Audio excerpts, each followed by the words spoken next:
Now let's take a look at the tools that you'll need in order to become productive with PHP.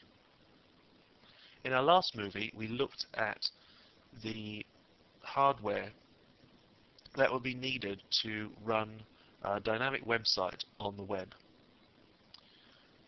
For the purposes of development, we can get away without most of this and simply use a single machine with the right kind of software. Let's take a look in detail at the software that you're going to need in order to develop your PHP scripts and to test them out on your machine. First of all, you're going to need some server software. Your choice of server software will depend to a greater or lesser extent on the kind of platform that you're running. The Apache web server runs on both Windows and Linux and a whole range of Unix and GNU systems. There's also Microsoft IIS, which only runs on Windows, and this is also a good product. I wouldn't recommend PWS, Microsoft's earlier personal web server software that shipped, I believe, with Windows 98. PWS has given me no end of trouble, so I recommend that if you go with a Microsoft product, you use IIS rather than PWS.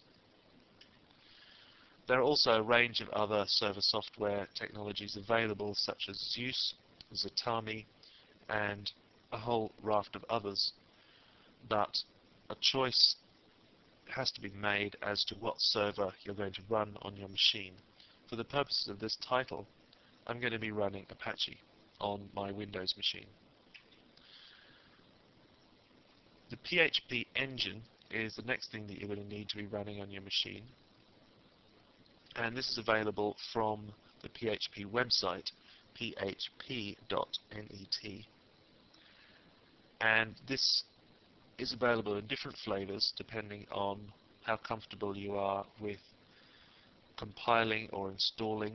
You can download the source code if you want to compile it yourself. You can also download pre-compiled binaries available for a whole number of different platforms. And for very popular platforms, there are also installations available that pretty much install themselves.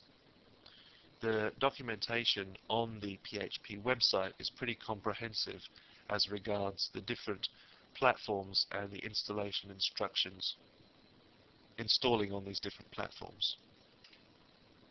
You're also going to need a text editor to write your PHP scripts with. Now, there are a whole range of different products: EditPad and TextPad for Windows, Notepad that comes free with Windows.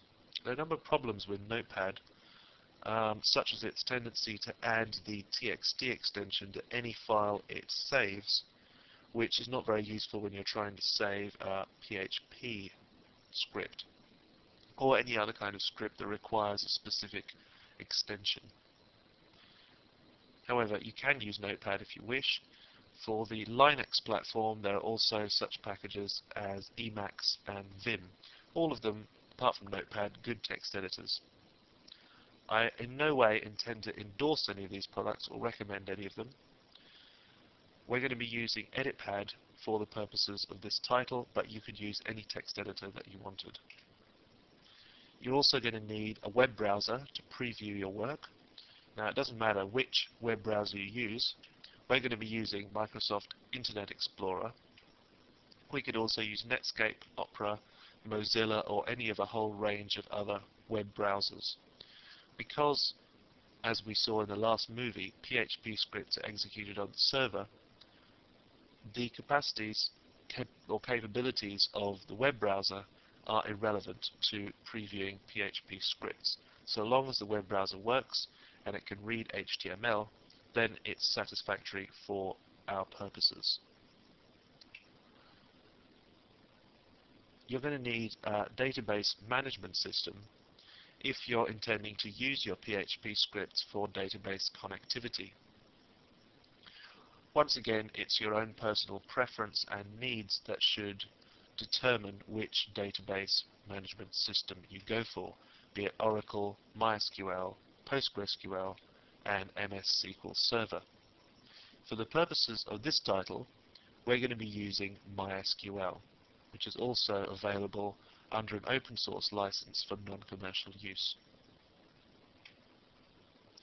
One other thing that I should add about writing PHP scripts is that while the most common way of doing it is by using a text editor and a web browser, and that works perfectly well, you can also replace both of these with an integrated development environment. Now, there is no particular product that is endorsed by the PHP organization, but there are a number available on the market, such as PHP Coda, that allow for an integrated scripting space and a preview space which effectively integrates a browser into the text editor. If we take a look at our text editor that we're going to be using, we can see that the text is stored in the main window, and if we want to preview what the PHP script will look like when it's run through the web server software, then we have to leave our text editor and go to a browser to check that out. However, if we use a product like PHP Coda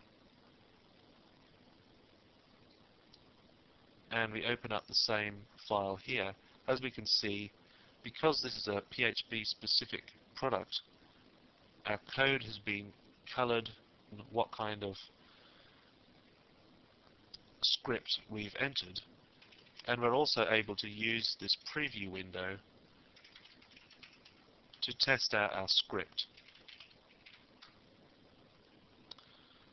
So the integrated development environment can be a good choice for some users. For the purposes of this title, however, we're going to be using the text editor and browser combination because that's what everyone has, and so it's a good basic standard to work with. I'm now going to quickly run through the knowledge that I expect you to have before you start learning PHP with this title.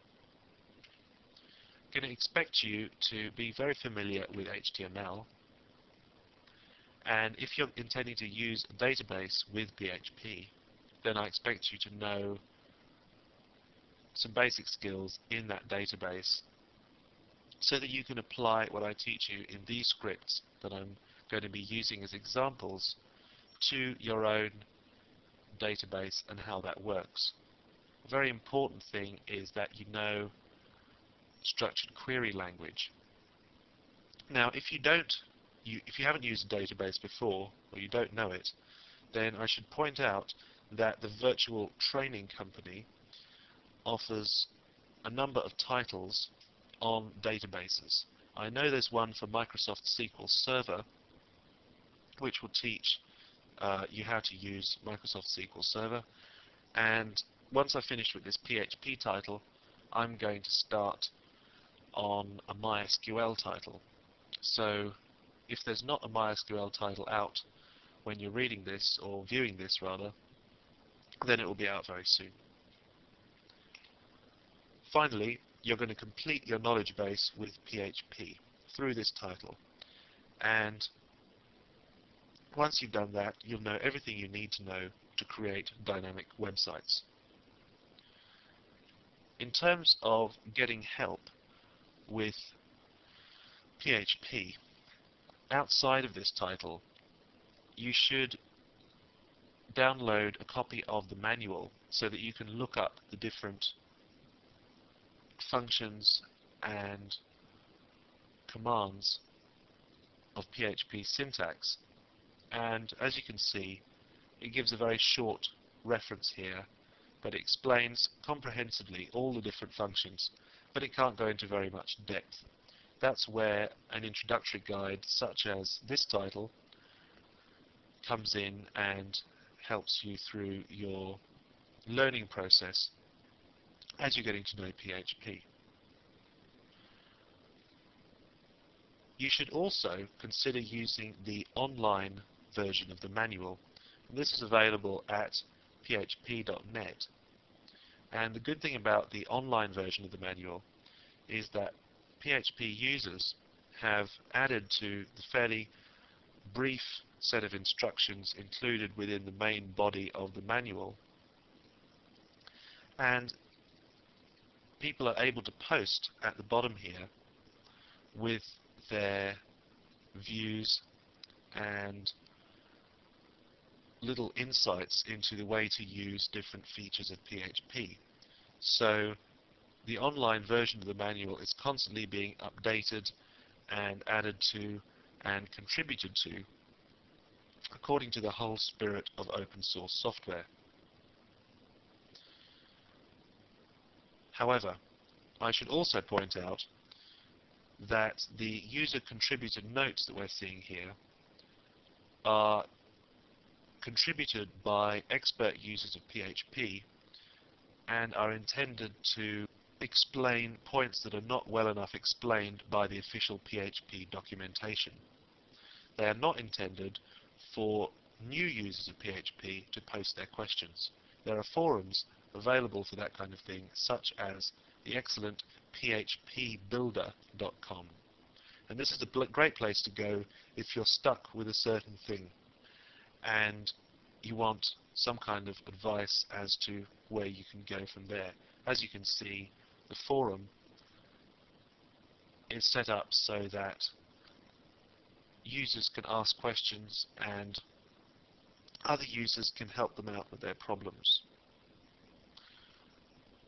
Once again, however, it's always best to first of all read the manual, then to go to a site such as PHP Builder and run a search for the question that you want answered, and then finally, if you can't find an answer through doing those things, then post your own question. That's about it for this movie, and in our next movie we're going to have a look at the difference between scripting and viewing.